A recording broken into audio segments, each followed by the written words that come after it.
Chapter 40. King of Spirits. Dimensional Gap. Hanging Gardens of Babylon. Monument of the King. After a while of waiting, Aiden felt the life force in the cocoons, where the girls' physical bodies were being constructed through the spirit pieces, beginning to stir. He could perceive how the vital energy key was increasing to impressive levels, and he thought that if they wished, the girls could practice Tuki. Flash! It really worked. Aiden, you're a genius. But it feels strange. There's also a new type of energy in my body, Toker exclaimed, looking at her figure and touching her cheeks, surprised by the warmth emanating from her now living body, while smiling. Aiden smiled, but his eyes couldn't help but focus on Toka's naked figure, as she and the others had emerged from the cocoons completely nude. Oh, what a sight, thank you, Kami-sama, Aiden thought to himself. But he quickly closed his eyes for a moment, focusing on the connection he now felt with the girls. Now, the tree in his soul had 11 branches, similar to threads of energy connecting Aiden in a spiritual way to the girls. He realized that this connection couldn't be severed by anyone, neither by himself nor by the girls. Moreover, the 10 sapphire crystals located on the branches of the Tree of the Kabbalah, or as Aiden referred to it in his fauna, the Tree of Life/Death Sapphira/Cliffa, were also connected to each of the girls. The first sapphire crystal was linked to origami, manifesting the first Sephiroth, key of the crown. The second sapphire crystal was linked to Nia, manifesting the second Sephiroth, Chakma, wisdom. The third sapphire crystal was linked to Kurumi, manifesting the third Sephiroth, Bina, ever-active intelligence. The fourth sapphire crystal was linked to Yoshino and Yashinon, manifesting the fourth Sephiroth, Chisid, mercy, greatness. The fifth sapphire crystal was linked to Kodari, manifesting the fifth Sephiroth, Gavura, justice, strength. The sixth sapphire crystal was linked to Makuro, manifesting the sixth Sephiroth, Tiferet, beauty, cornerstone of stability or harmony. The seventh sapphire crystal was linked to Natsumi, manifesting the seventh Sephiroth, Netzach, the victory of life over death. The eighth sapphire crystal was linked to Kagaya, Yuzuru, and Kazamachi, manifesting the eighth Sephiroth, Had, the eternity of being, glory. The ninth sapphire crystal was linked to Miku, manifesting the ninth Sephiroth, Yesit, the foundation, the generation. And finally, the 10th sapphire crystal was linked to Toka, manifesting the 10th Sephiroth, Makith, the kingdom, the principle of forms. Of course, all these crystals were connected to Aiden, as they resided in his soul, but the girls could still use their angels and demon kings without issue as long as Aiden wasn't using them. Aiden, observing the tree of life within his soul, could feel how the spirit pieces interacted with it. I am the trunk, the king of the tree, and they the queens are the branches. The bishops are the flowers of the tree, the knights are the fruits, the towers were the roots of the tree, and the pawns are like the leaves. This is interesting. I'm like the spirit king or something, Aiden thought, reflecting on the strange but fascinating bond he shared with them. It's a pity there's no great increase in power for me for now, but I can feel that my reserve of spirit power has grown quite a bit. He was pulled out of his thoughts as he observed the girls and instantly noticed that Kodari was crying with joy. He was left speechless as he saw her sobbing, overwhelmed, because her lowly body had grown, and she now looked like a young woman of about 17 to 18 years. Her figure was filled with curves in all the right places. Aiden is a genius. My breasts that before, without changing shape, were the size of a mosquito bite, are now huge, although still it's quite heavy. How the hell can you guys go through life with this without back pains? Kodari spoke with a mixture of happiness at leaving her childish form behind, but also complaining about how uncomfortable her new attributes were. Flash! Kodari's body glowed, and Aiden and the others pursed their lips as they watched her return to her lowly form. She was now wearing a black blouse and a black skirt, with her red hair styled into twin tails. Flash! Flash! The same happened with Natsumi and Yoshino. Both mentioned they were already used to that form, so they used their magic to alter their appearance. Additionally, they created clothing for themselves using Ryuryoku. You guys, you didn't even last a few minutes. You're unbelievable. Didn't you always want those dumplings naturally? Now you throw them away. How envious. my chest didn't grow at all. Nia let out a sob, hurt by the injustice of life. It's annoying, and put some clothes on. Don't be such perverts, Coterie said to them, and the others nodded dumbly, still examining their bodies with happy smiles. Flash! In a few seconds, they were all clothed. After that, they began running tests on their new bodies. Aiden took them to the laboratory, and they spent the entire day conducting all sorts of verifications. They checked if their organs were functioning correctly, from the heart to the brain, cells, and more. They also verified if their uteruses had been created properly, as Aiden, using all the knowledge from Raziel, had designed them in detail. He didn't think there would be any issues, and he was right. Everything was in perfect order. They were so happy that Origami almost dragged Aiden into a room to check everything, as she also wanted to give him her virginity as soon as possible. Aiden was speechless, but didn't refuse. However, the other girls interrupted Origami, as there were still more physical tests to carry out, and thus the rest of the day passed. When they left the laboratory, they headed to the training fields, where they summoned their astral dresses without any issues, along with their angels and demon kings. Aiden had to seal their inverse forms with Michael, and when Makuro was next to transform, he had to put the demon king to sleep with Gabriel. It wasn't that they caused harm when transforming, but their inverse forms needed to be sealed somehow, as they couldn't do it themselves.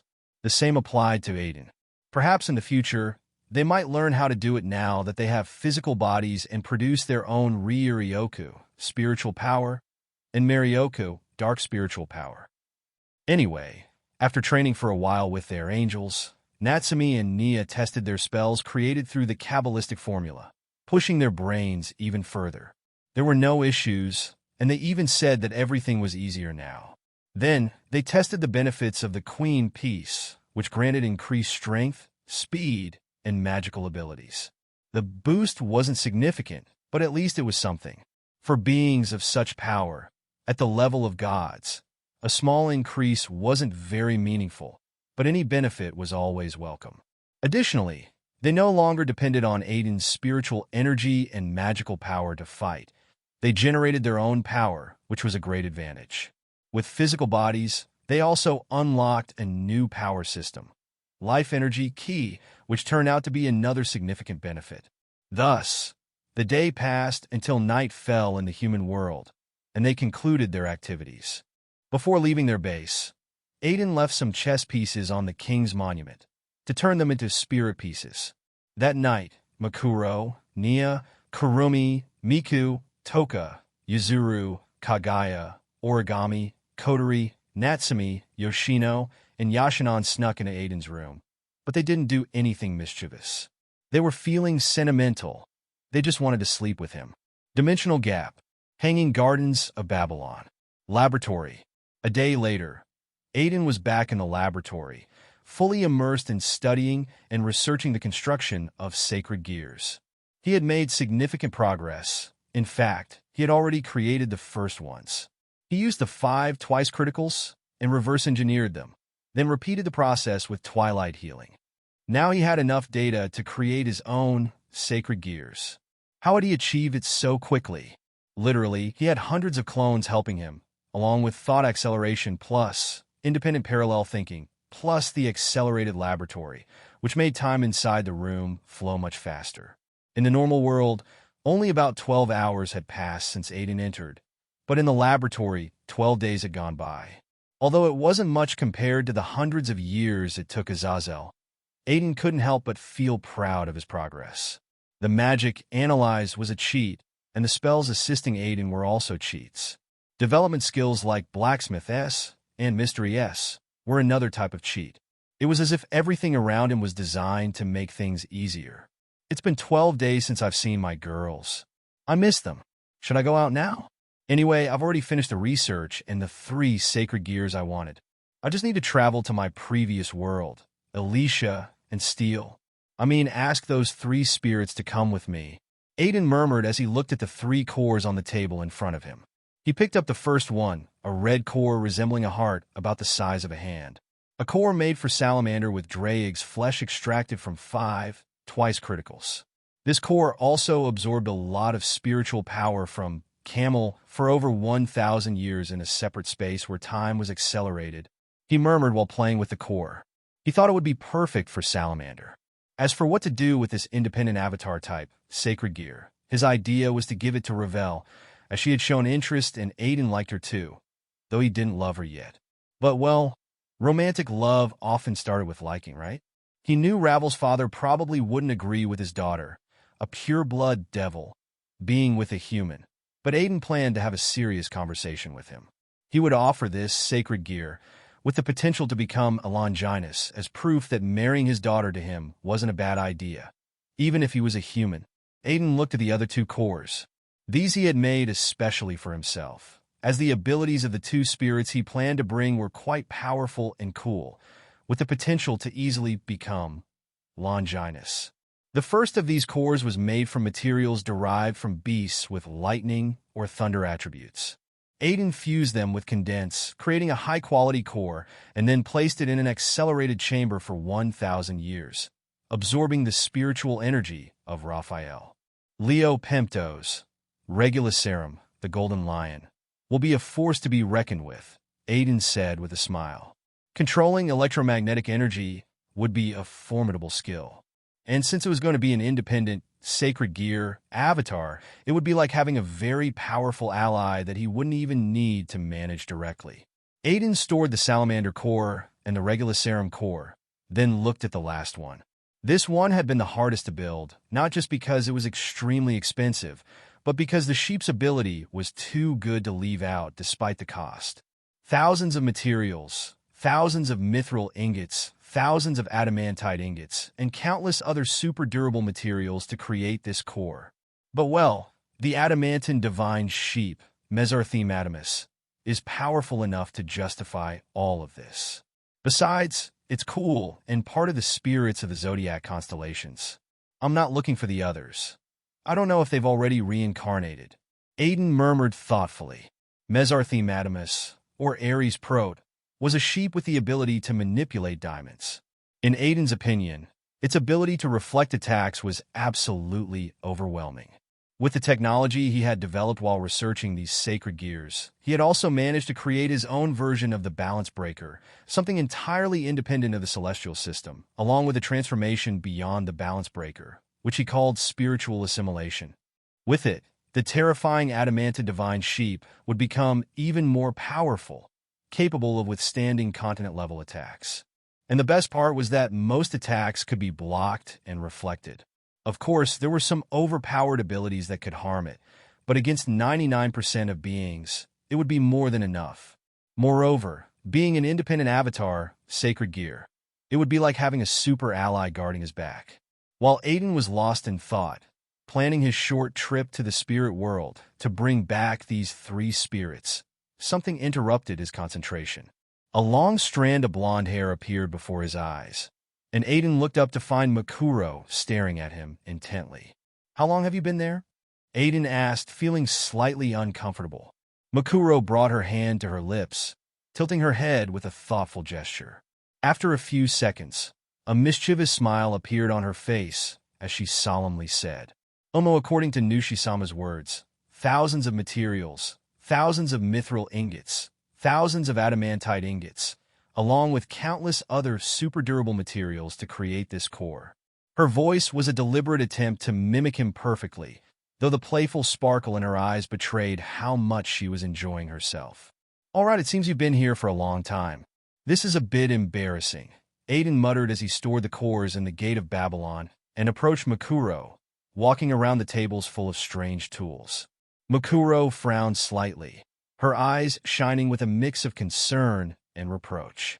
She let out a small sigh before speaking softly but firmly. Muku was worried. "Nushisama has been locked in here for 12 hours. Even though I now realize that time is accelerated in this place, that doesn't justify it. This isn't right. You shouldn't push yourself so hard with these artifacts." Her words flowed like a gentle scolding, prolonging the lecture with an almost maternal tone. When she finished, she let out another sigh and gently handed him a plate of food she had prepared.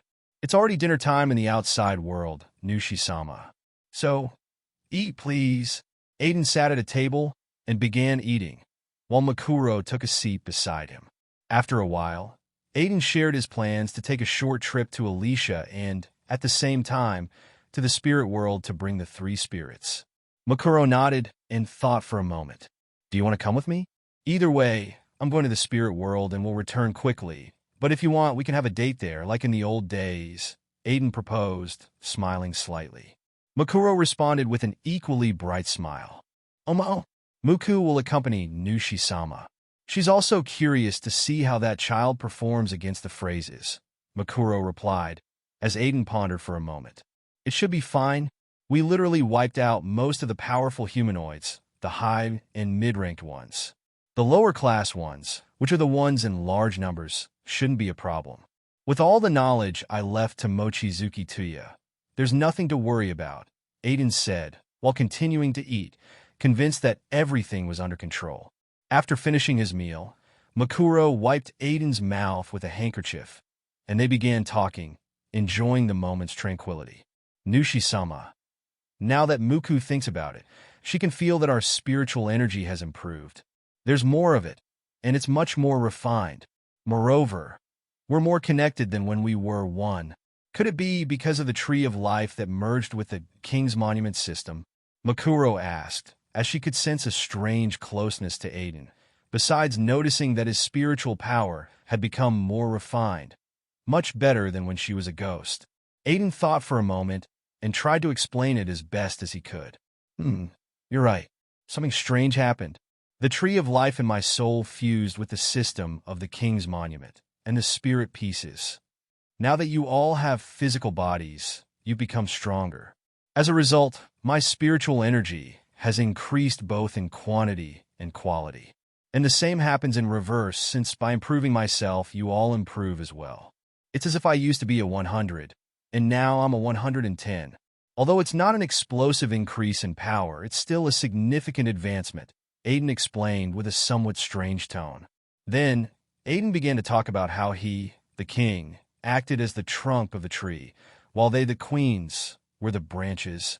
The bishops would be the flowers, the knights the fruits, the towers were the roots, and the pawns the leaves of the tree. The stronger his pieces became, the more powerful the tree would grow. In short, everyone benefited from each other. However, there were ranks. The pawns benefited the least, as they didn't become strong immediately, but had great potential. Higher-ranked pieces, such as the queens, benefited the most, depending also on the base power of the person. The girls were already strong before receiving the spirit pieces, which made their growth much more remarkable. That's amazing. Nushi-sama is like the king of spirits, she murmured, letting her imagination guide her. In her mind, a vivid image took shape. Aiden, majestic, seated on a throne, while she rested peacefully on his lap, as if that were the most natural scene in the world. However, her fantasy took an unexpected turn when a mini Aiden, with the same hair color as hers, appeared sitting on Makuro's lap. Her smile turned more mischievous as she averted her gaze, hiding the slight blush that began to tint her cheeks. So, my Makuro is my queen, right?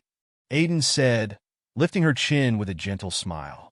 And if not, Makuro felt her face heat up but couldn't help smiling and nodded, the blush still evident on her cheeks.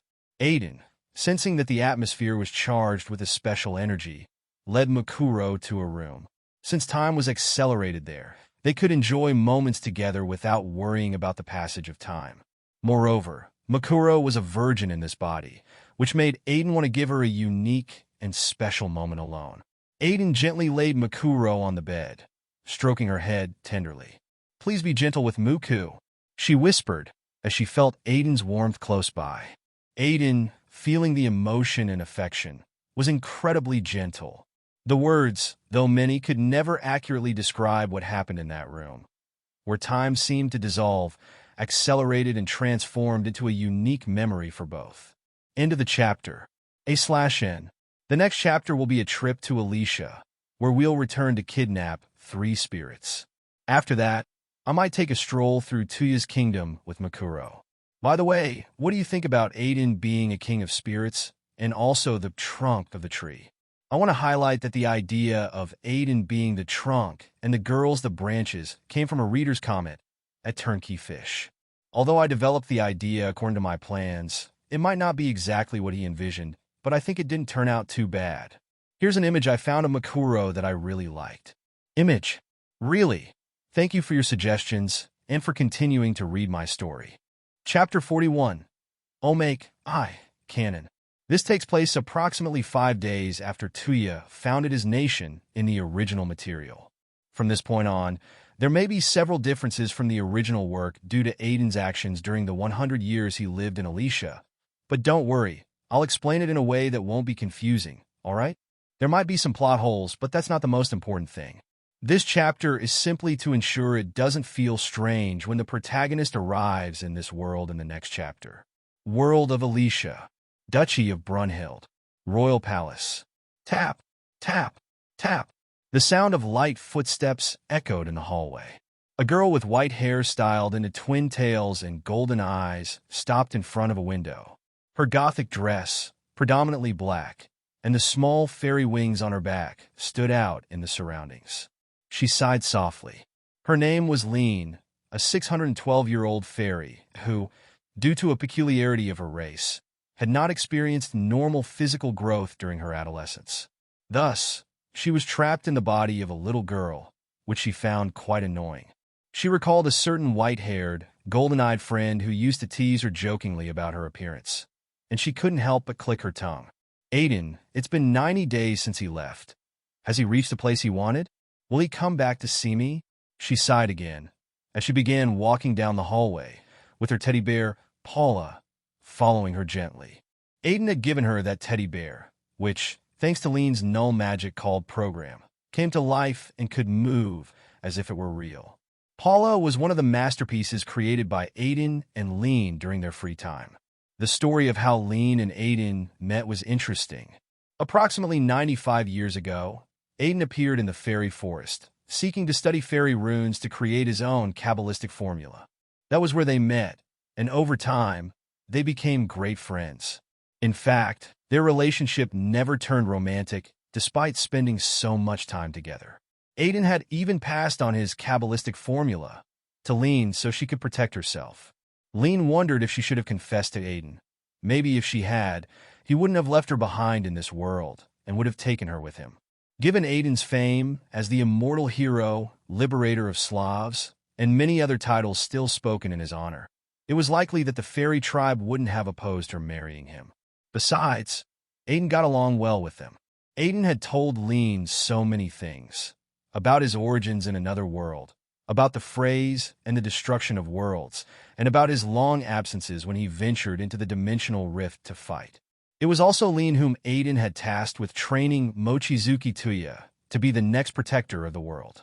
Lean gladly accepted, and that's why she now worked in the Duchy of Brunhild as a court magician. Although she had been sent as an ambassador of Mistmead by the Beast King with the mission of building good relations with several countries using the Duchy of Brunhild as a mediator, she was ultimately granted the position of court magician due to how powerful she was.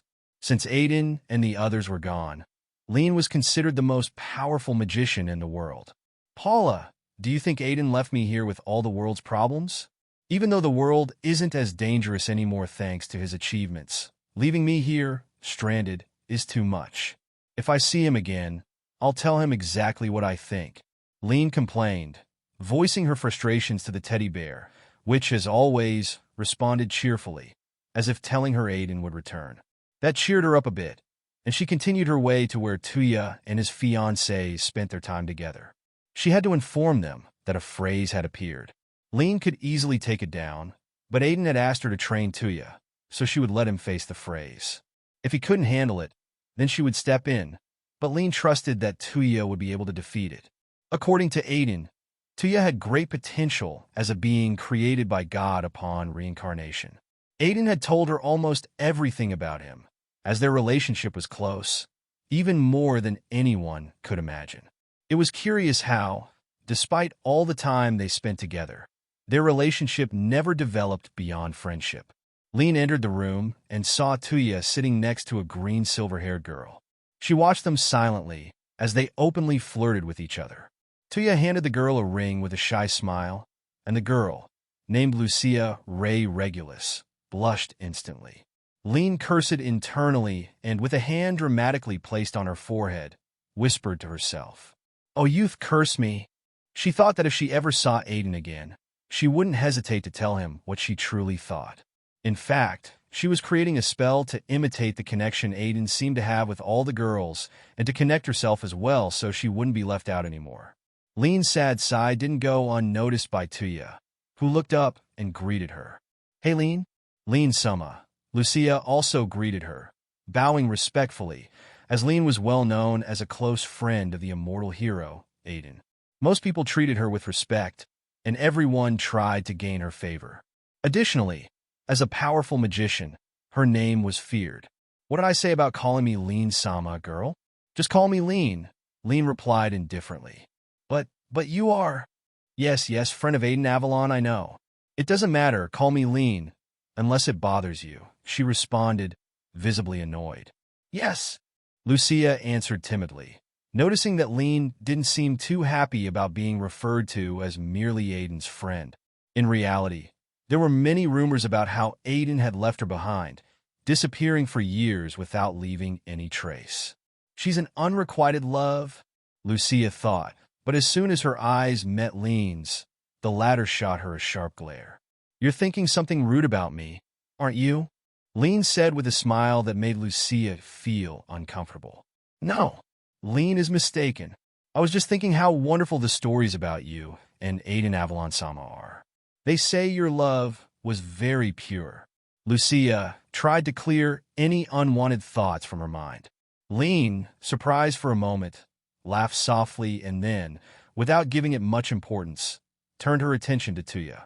"A phrase has appeared. Get moving. I'll show you a few moves.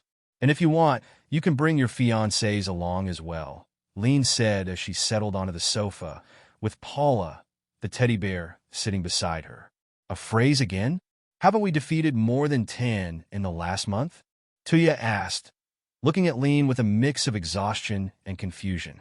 Don't tell me you're tired." "Well, I won't say much since I know you've been busy establishing this duchy from scratch, becoming a king, getting engaged to a few princesses, and all that. But you have to grow stronger if you want to protect your life here. The one who protected the world from those creatures did it after 100 years of war with them. Now it's your turn, though it's not an obligation. If you want to live in peace in this world, you must become stronger," Lean said, resting her chin in her hands and looking seriously at Tuya, who nodded. Lean had already told him a few things about the phrases, like how Aiden had left him the responsibility of protecting this world. Tuya felt powerless. Wasn't God supposed to reincarnate him so he could live in peace? Now he had so many responsibilities. Being a king, gathering the floating gardens of Babylon left behind by Dr. Regina Babylon over 5,000 years ago, and also being the protector of the world. Well, at least he understood what Lean was saying. If he wanted to protect the people he cared about, he had to be strong. He had heard many stories about Aiden. When he arrived in this world, he knew Aiden as the hero of all, the defender of kingdoms, towns, and cities against magical beasts.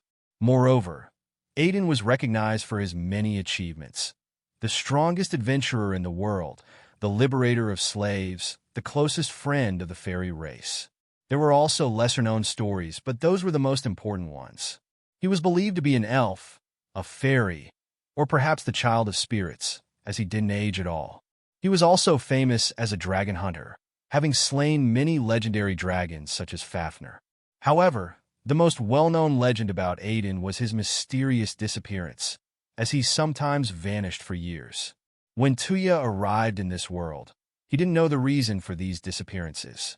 Aiden was hiding most of the phrases and preventing them from entering the world, which seemed to be part of the reason for his absences.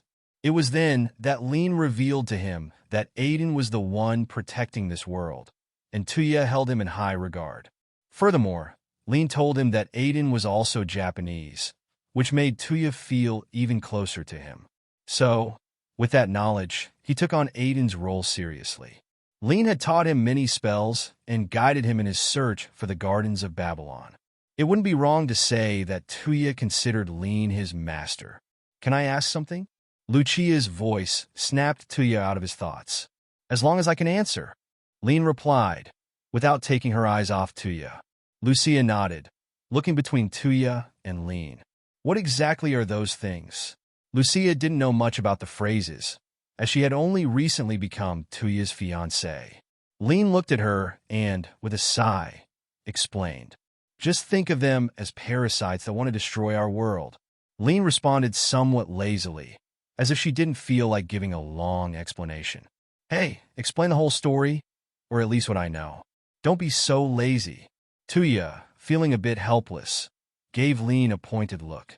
Well, you do it, and I'll listen while having tea. Lean looked at Paula.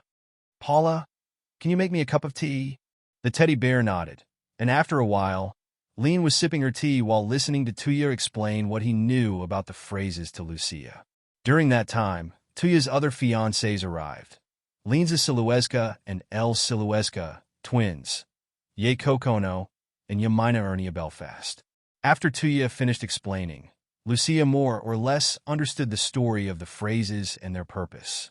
To say she was horrified was an understatement. Since you're all here, let's go now, Lean said. Go? Where'd I Ye asked, having just arrived with the others, wearing a kimono. Phrase, Lean replied calmly. Oh, Ye nodded and, with a determined gesture, took the sword resting at her waist. The girls, like Tuya, already knew most of the story since Lean didn't see any problem with them being informed. In fact, the more they knew about the phrases, the better. Although many had been eliminated by Aiden, there were still plenty searching for the queen of the phrases by invading civilizations. All of them were horrified when they heard the entire story, and like Tuya, their admiration for Aiden ran deep. Where is the phrase?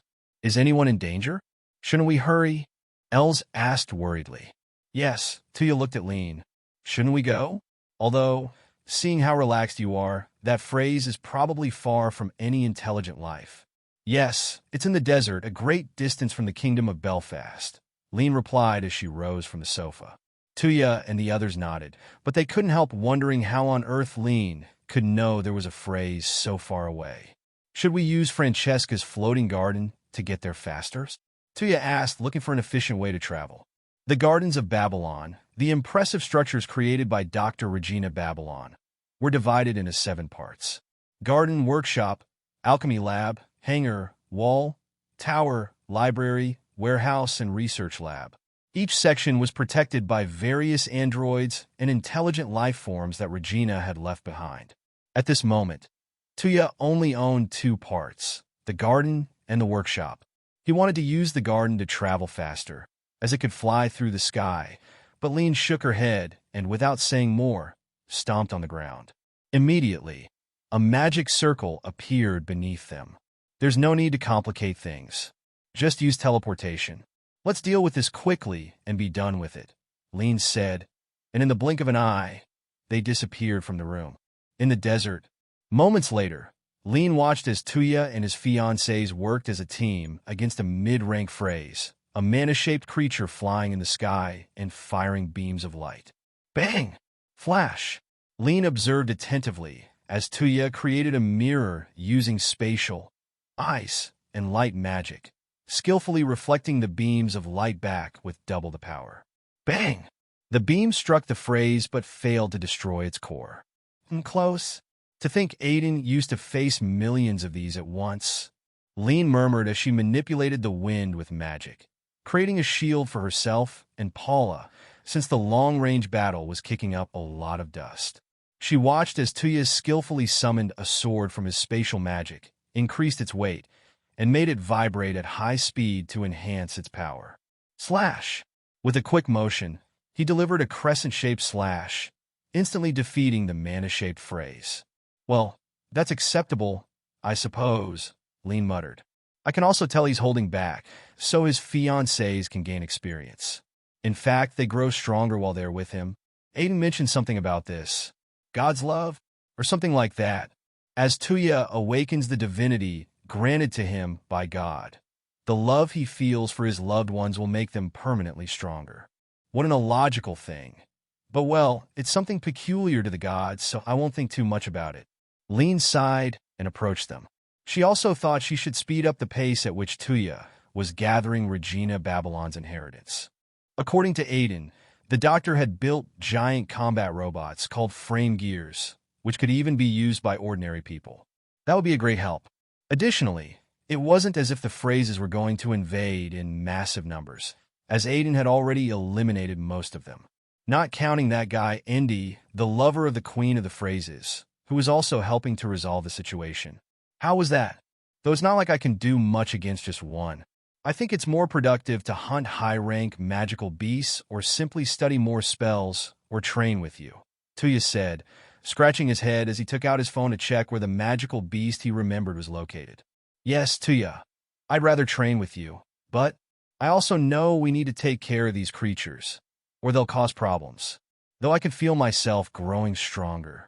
Before, my punches couldn't do anything to the phrases material, but now I can beat them, even a mid-rank one. I can easily defeat low-rank ones now, Els commented, crossing her arms. Still, she didn't think she could face a high-rank one even in her dreams. According to Lean, high-rank phrases could destroy entire kingdoms in less than an hour and were incredibly durable. Yes, Degazuru. My sword also cuts more than before. I can feel I've grown stronger. The problem is Yamina and Lean's magic. These creatures absorb their magic, Degazuru, Ye said, looking at the mages. Yamina and Lean's nodded, acknowledging it was an issue. Lucia, who was also a mage and melee fighter, agreed. Well, you all need to study more magic with me, and I'll increase your lessons. Their magic doesn't affect them because it's not original enough. My magic can pierce through their bodies easily. Aiden also let me fight against high-rank phrases, and I was able to defeat them, Lean said with a smug air. She thought she should teach them a magical formula similar to the Kabbalistic formula. It wasn't that she didn't want to teach them the formula Aiden created, but not everyone could use it. Okay? It required a lot of calculations and talent. She decided to teach them something tailored to them instead. The girls couldn't help but click their tongues upon hearing Lean show off, though they all knew that yes, she could do that. Well, you were Aiden Avalon's friend. Of course he taught you his tricks, Yamina said, trying to tease her in revenge for the difficult lessons Lean always gave them. What was that about, friend? Do you want me to spank you, little girl? Lean replied with a mischievous smile. Yamina, upon hearing her, quickly hid behind Tuya. Kia, Tuya, protect me, Yamina cried, looking at Lean with an exaggeratedly fearful expression. Don't worry, Yamina, I'll defeat this tyrannical teacher for you, Tuya said with a confident smile. 5 minutes later, Tuya, Yamina cried, seeing how Tuya was buried in the desert sand. Get me out of here, lowly Baba, Tuya shouted, thinking Lean wouldn't understand the insult, as it was an expression from his previous world. But Lean gave him a piercing glare, as if she had heard that insult 1,000 times before. 5 minutes later, Tuya was still buried in the sand, with only his head sticking out. Paula, the teddy bear, was hitting him in the face while laughing.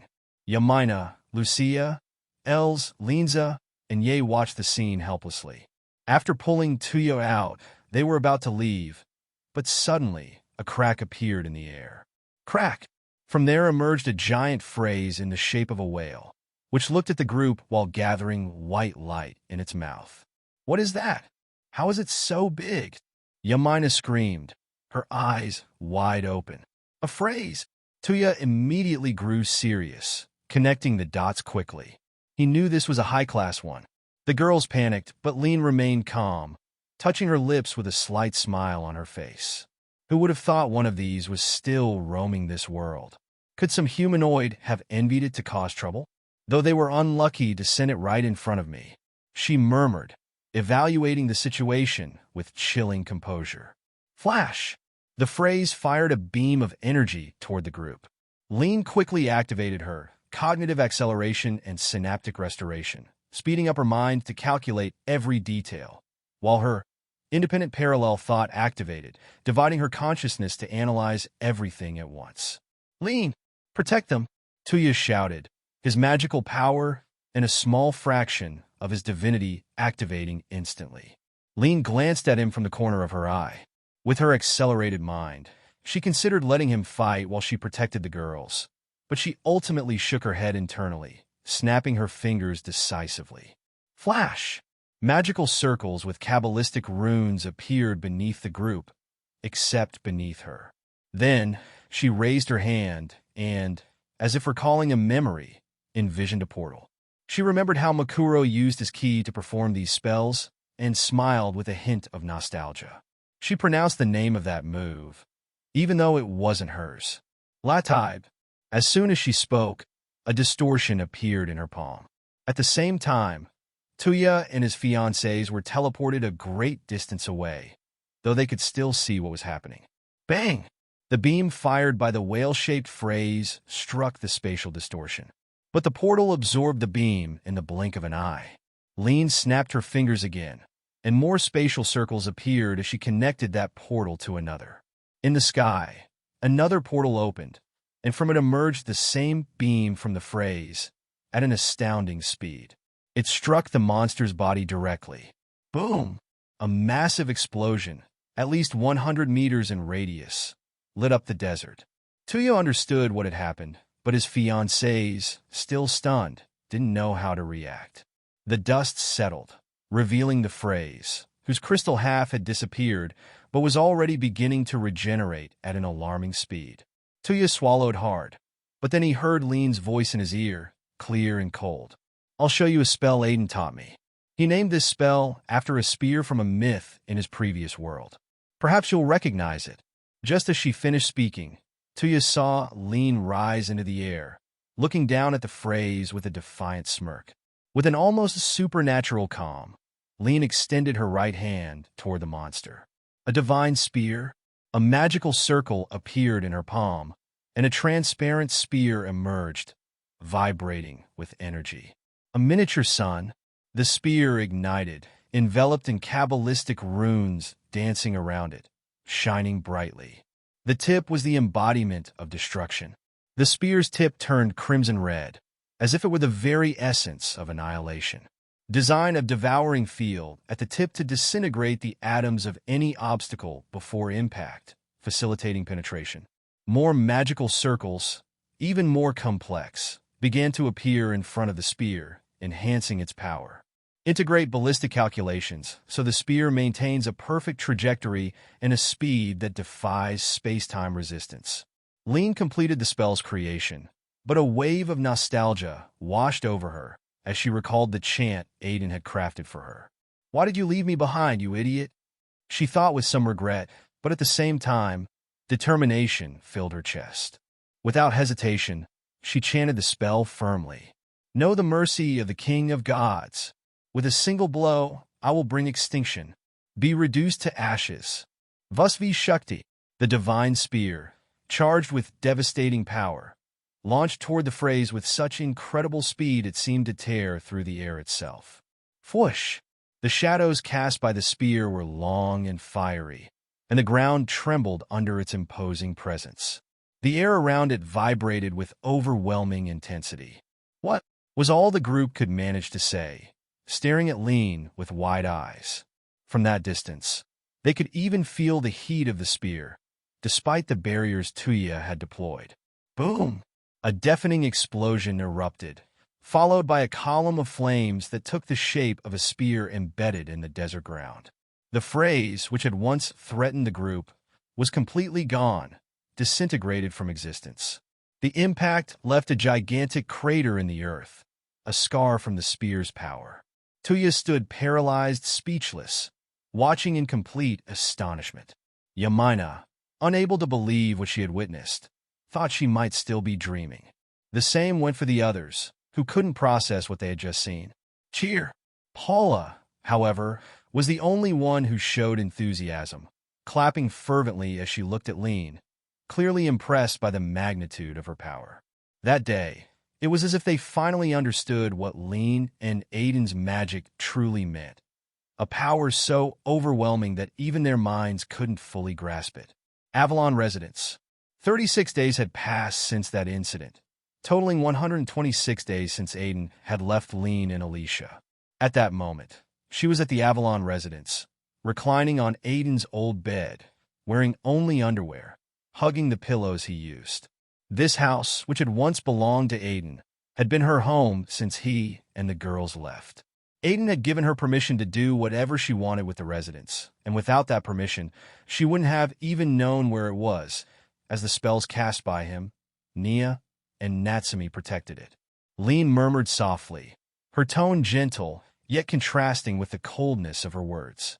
He really left me behind. Her golden eyes darkened as she said this, a mix of frustration and sadness reflected in her gaze. Aiden, who was about to head to Alicia to retrieve the 3 spirits destined for his sacred gears, shuddered, despite being in another world. At that moment, an idea crossed his mind. He thought of a certain fairy Lolita, and without hesitation, felt he should go see her too. End of the chapter. A/N. This chapter is here, so you can imagine what Aiden looks like in this world. Also, I decided to add another member to the harem, because honestly, I really liked Lean when I first saw the series. I was around 12 years old or so. So, I added her to the harem without much hassle. There might be some plot holes, but hey, this is a fanfic. Don't expect too much. As for Vasvi Shakti, it's inspired by Karna from Fate, so if you want, imagine Lean's magic as Karna's noble phantasm. Chapter 42. Aetherus I. Draconic Deus. Earth, Japan. Tokyo. Avalon Residence. Here, take this. Origami handed a piece of cloth to Aiden. When he held it in his hands, Aiden could feel the warmth emanating from it, leaving him speechless. Since I won't be around, and Makuro won't be able to handle you on her own, you'll have to make do with this. Origami smiled, knowing Aiden was about to take a quick trip to Alicia. Worried about him, she gave him a way to relieve his needs, aware that Aiden was a beast. Aiden simply stared at the used panties Origami had just handed him, his lips twisting. Nevertheless, he carefully stored them in his gate of Babylon, knowing that piece of cloth was a sacred treasure. Thank you, Origami, Aiden said, giving her a quick kiss on the lips. No. Wait a second. How on earth can you thank her for that? You should be scolding her, not praising her. Are you a complete idiot? Kotori shouted, bringing her hand to her forehead, clearly exasperated as she stood next to Makuro, who would be accompanying Aiden. But I didn't do anything wrong. This is completely normal. As his wife, I simply provided him with a way to satisfy his desires while thinking of me. Origami declared with a completely expressionless face, as if it were the most logical thing in the world. Kotori stared at her, dumbfounded, her face completely red as she began scolding her. They spent some time like that, though Kotori knew she wouldn't change Origami's perverted mind. Once Kotori finished her reprimand, she turned to Aiden and Makuro. You should leave now. Come back soon, so we won't have to worry. Besides, the conflict between the Tamamonome cult and the Yukai faction is escalating. It's better for you to be here in case things get worse. Kotori reminded him seriously, alluding to the information Aiden had obtained from Raziel. The conflict was intensifying, and it seemed that in addition to the Tamamonome cult, there was another, the Yamada Naroki cult. Their goals were to revive both to cause chaos in Japan. Origami, recalling all of this, agreed with Kotori. Yes, we won't take long. Perhaps after I take the 3 spirits, I'll stop by to see Lean, but I'll be back soon. Aiden agreed with Kotori, though he also wanted to see the little fairy. It had been a while since he last saw her, though they were used to long periods of separation since Aiden was always fighting the Freys. Still, he feared she might think he had abandoned her. I hope she doesn't hit me or get too angry. I also wonder if she followed my request and trained Mochizuki Tuya, Aiden thought. Lean will probably hit you. She was likely worried when you didn't return. This time was different. She couldn't have been as upset since she knew you were fighting the Freys and couldn't visit her. But now that you've moved worlds, she might think you're not coming back. Kotori commented casually as she tied her long hair into twin tails, focusing on every movement. Aiden grimaced at her words, hoping Lean wouldn't do anything strange. Anyway, keep an eye on Yoshino and Yashinon. They might do something extreme since they're close friends with the Kyoto Yukai leader and her daughter. Also, ask Natsumi to accompany them just in case when they go out. Additionally, Share the information I was able to investigate with Raziel about the Cows Brigade and their goal of freeing Izanami no Mikoto from Yomi. If they succeed, it would be problematic. Yasaka is the priestess of Amaterasu Amakami, so she could pass the message along. Aiden said, recalling all the complicated conflicts they were dealing with. Although Aiden knew many myths from his past life, in this world, Izanami was an evil goddess sealed in Yomi. When Izanagi descended into Yomi to try and rescue her, he found she had transformed into a monstrous figure due to the underworld's forces. In his escape, Izanagi was pursued by both Yomi's forces and Izanami herself, who cursed him upon being rejected. Izanami resented her entire pantheon for not freeing her from there. She had been sealed for who knew how long, and she was also responsible for corrupting Tamamo Name, as the Kegar originated from Yomi, her dimension. Aiden wondered how the soul system worked in Japan. If an evil goddess ruled the Shinto underworld, did that mean all the souls destined to go there turned into Kegars? Aiden shook his head, deciding not to dwell on it. It's unlikely the gods will pay attention to that information, even if it comes from Yasaka, the priestess of Japan's main goddess. The questions they'll ask will be obvious. How did she get that information? Where does it come from? It's true that Yasaka probably trusts that data, especially since Yoshino and Yashinon have provided valuable information in the past. But the gods, they won't trust it so easily. Origami commented coldly, and everyone nodded, understanding the logic behind her words. Despite this, Aiden insisted they share the information just in case, and they agreed. After a while, Aiden kissed Kotori and Origami on the lips. Then, he and Makuro bid a brief farewell before crossing the portal created with Kaleidoscope. World of Alicia. World of spirits. Aetheris. All that could be seen in this dimension was a seemingly endless space. If you tried looking into the distance, you could only see as far as your eyes could reach, but that was nowhere near the limit of this vast place. Rocks floated in the air for no apparent reason, some moving occasionally as if part of a cosmic game. The ground of this world was anything but uniform. There were areas covered in sand, others where the land was burning lava and fire, with volcanoes erupting from time to time. There were also soft, green hills and massive seas that seemed to stretch to the horizon. This was the home of the spirits of that world. Aetheris. Crack! Suddenly, a portal with the bright, kaleidoscopic colors of a prism opened. From it emerged two figures. A boy with white hair and golden eyes, accompanied by a girl with long golden hair whose eyes shone with the same hue. Aiden descended onto a floating rock, with Makuro by his side, observing the surroundings as if seeing something familiar. He then let out a sigh and said, almost effortlessly, "Ugh, this place is still as strange as ever. How on earth can a dimension like this even exist? Not to mention how it's constructed." Makuro, walking beside him, nodded with a slight smile. "Do not worry about that, Nushi-sama. Aetheris is strange by nature. Trying to find logic in it would be a futile effort. It's best if we locate Sylphide. She will surely know how to find Salamander and the others." And regarding the spirits of the zodiac constellations, Makuro raised her gaze to the sky, her expression serene, while Aiden followed her gaze, watching the stars twinkle in the distance, floating as though belonging to a vast and unreachable universe. The zodiac constellations were the most prominent, a group of lights perfectly aligned in the sky of Aetheris. Aiden quickly noticed the constellations of Leo Pentos and Aries Prot and nodded, as if finally understanding what Makuro was implying. The zodiac spirits of Aetheris were among the most powerful, surpassing even great spirits like Salamander, Leviathan, Sylphide, Undine, Ifrit, Nomo, and most others. They existed on a higher plane, where the 12 constellations dominated the majority of the sky in Aetheris.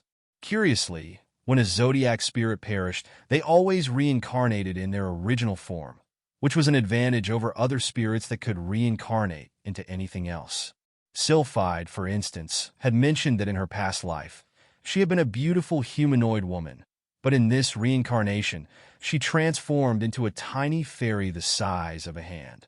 Though her appearance might seem fragile, it did not mean she was weak.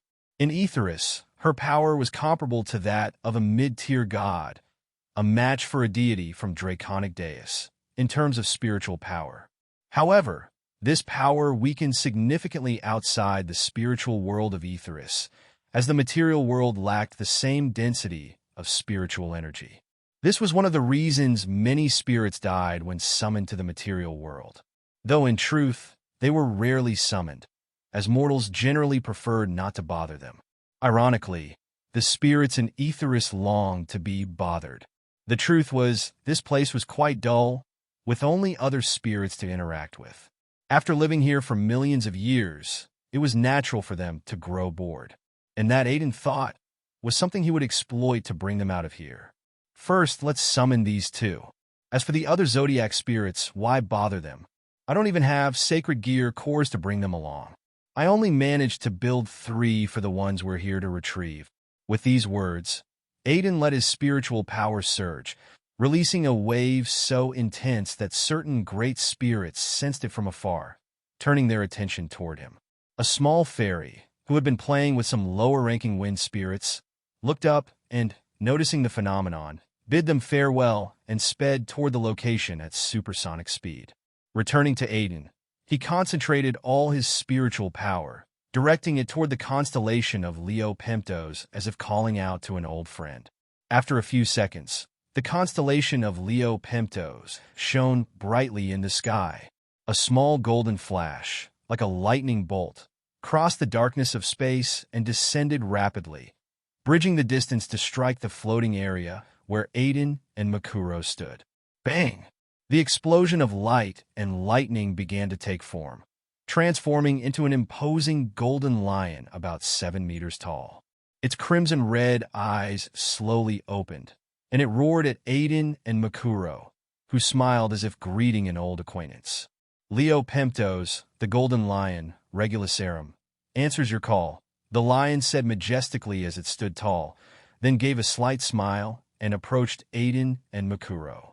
It has been some time, Ein Sof Summa, said Regulasarum, bowing his head to Aiden, and then greeting Makuro. It is a pleasure to greet you, Typhrit Sama. Regulus addressed them by their respective titles in the Kabbalah. Aiden shook his head. I've told you to stop calling me that, Leo Pemptos. Call me Aiden. That's the power I use, not my name.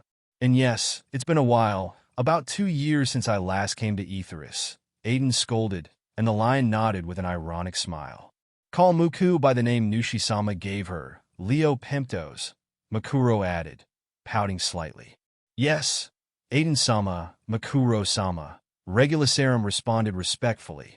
His deference was not only because Aiden and Makuro were stronger than him, but also out of respect for their efforts in protecting the material world from the crystal monsters. Spirits couldn't defend it on their own. They needed to be summoned. And while they could unleash their full strength in the spiritual world, they couldn't use it fully in the material world. If they tried, they would likely perish against millions of phrases, taking at least 5 years to reincarnate. For that reason, they never intervened in Aiden's fight against the phrases. In the material world, they were weak. Anyway, we came here today to make you a request that could be an opportunity to alleviate your boredom, but might also offend you, Aiden said, addressing Regulasarum. As long as I can help, Aiden-sama, I will gladly do so. And if you can ease my boredom, I would help even more. It's no longer fun to be here with nothing to do. Fighting other spirits is not entertaining either. And it's not as if we're summoned much to the material world. The last time I was outside Aetherus was more than 10,000 years ago, Regulasarum replied. Aiden thought this would be easier than he imagined. I'll tell you the request, but first let me also summon Ares Prot. My offer is for him as well, although I could make the same deal to the others, just not right now, Aiden remarked as he looked in the direction of the Ares Prot constellation. Regulasarum observed him, curious. That Aiden had come to his spiritual world after returning to what he called a modern world seemed intriguing to him. The deal had to be interesting, at least. Moreover, he would be willing to help Aiden if he could, especially since he hadn't been able to do so during those 100 years. His thoughts were interrupted as Aiden summoned Ares Prot in the same way he had summoned him. The Aries Pro constellation shone in the sky, beyond the world. Then, lights resembling an aurora began to shimmer in the constellation. Makuro, who was watching, thought it was very beautiful. She loved the stars. The light descended like a bolt and struck a few meters away from where Leo Pempto's Regulasarum was. From the resulting energy emerged a divine sheep with white fleece and black horns that shimmered with multiple colors. The sheep opened its crimson eyes and looked at Aiden and Makuro, then cast a quick glance at its fellow constellation spirit and greeted Aiden and Makuro. Aries Prote, the adamantine divine sheep, Mesarthematimus responds to your call, said the sheep in a majestic tone. It's been a while, Ein Soph, Mesarthematimus began to say, but he was interrupted. I'm glad to see you too, Aries Prote, but you can call me Aiden, as I've asked you before. You can also call Makuro by her name, Aiden clarified. Yes, lamented the sheep, wishing it had made a grander entrance like Regulasarum, but settled for the fact that Aiden had added a greeting. Then, it briefly greeted Regulasarum, since although they didn't see each other often, they had millions of years, and 2 years without seeing each other was just a fraction of their time. After that, Aiden began to tell them how things had gone for him since he left Alicia, speaking of his world, the gods in his world, and the supernatural world in general. He mentioned the sacred gears, and then made them a proposal, gaining freedom by becoming independent avatar-type sacred gears. Aiden gave them 50 reasons to accept, as though he were selling them a property. This left Makuro, Regulasarum, and Mesarthematimus speechless, but in the end, I'm in. Your world sounds fun, Regulasarum agreed without much hesitation. Same as Leo Pemptos. I want to fight a god if possible. With your tool, that one called Sacred Gear, maybe I can unleash my true strength alongside you, Mesarthematimus said, also agreeing. Aiden nodded happily, thinking, Pokemon obtained. Companions. Just as Aiden was about to pull out the Sacred Gear, cores, a voice from afar interrupted, accompanied by a wind so strong it destroyed the floating rocks hundreds of meters away. Aiden-chan. The tiny fairy flew toward him at supersonic speed. Stupid girl, causing destruction, commented the divine sheep with annoyance, but did nothing about it. Aiden smiled upon seeing the little fairy. Moments later, the tiny fairy Sylphide crashed directly into Aiden's face, giving him kisses as a greeting. It's been so long. You're such bad kids. 2 years without coming to see me. Makuro-chan, I missed you too, Sylphide said, giving Makuro kisses on her cheeks. But when she touched her body, she froze and opened her eyes wide. You have a body? She asked, surprised. Makuro nodded with a smile. Yes, Nushi-sama was able to fulfill his promise, she replied. Sylphide screamed joyfully around her, full of excitement for Makuro. I'm so happy for you. After that, Makuro began talking with Sylphide about her days in Draconic Deus, and Sylphide listened attentively, completely fascinated. She also told her about the independent avatar type, Sacred Gears, which made Sylphide even more excited as she expressed her desire to go to Draconic Deus as one of those avatars. However, Aiden intervened and told her it wasn't possible for now, but she didn't need to worry, as he would take her when the time came. The truth was that Aiden saw Sylphide as a close friend, a sort of older sister who always took care of the girls. It wasn't surprising, considering Sylphide had lived for millions of years. Anyway, Aiden pulled out the 2 Sacred Gear cores and approached Regulasarum and Mesarthematimus. Then, I'll begin now. Don't resist. It will feel like I'm touching your soul, but don't resist, Aiden reminded them calmly. Understood, responded the Golden Lion and the Adamantine Divine Sheep in unison. End of chapter. A/N. Origami is pretty wild sometimes. Anyway, Aiden ended up going to Aetheris, the spirit world. I want to clarify this. The spirit world in iSky wa smartphone de Tomo and I isn't exactly as I wrote it in this fanfic, and spirits reincarnate into other forms when they die. In the original material, there's not much information about this dimension, so I decided to expand it a little. Anyway, this world exists mainly to provide background for the Sacred Gears, so it's not something that matters too much. Even so, I think it turned out pretty well.